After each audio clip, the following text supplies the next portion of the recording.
সবাইকে নমস্কার। আমি এই মুহূর্তে আছি থাইল্যান্ডের ব্যাংকক শহরের একটা বুদ্ধবিহারে। যে বুদ্ধবিহারটিতে রয়েছে বিশাল এক বড় বুদ্ধমূর্তি। এই বুদ্ধমূর্তিটা এখনো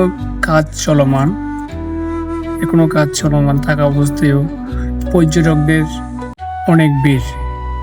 দেশ থেকে, দেশের বাইরে থেকে বিভিন্ন ধরনের পর্যটক আসতেছে।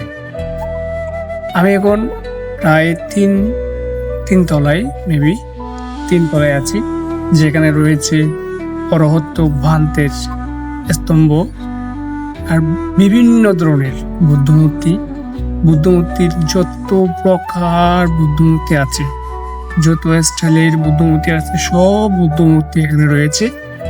এবং বুদ্ধের যত প্রকার সরঞ্জাম, বিভিন্ন প্রকার সরঞ্জামগুলো এখানে আছে, যেটা জাদুঘর বলা হয়, যেটা একটু করে আমাদের সম্যক সম্বুদ্ধ গৌতম বুদ্ধের জাদুঘর বলা হয়। এই জাদুঘরের মধ্যে রয়েছে সব ধরনের সরঞ্জাম। সুন্দর একটা বিহার, অনেক বিশাল একটা বিহার। আশেপাশে দেখবেন সবই বিহার, শুধু বিহার আর বিহার। বর্তমানে থাইল্যান্ডে দেখা যায় আপনার গলিতে বিহার আর বুদ্ধমূর্তি।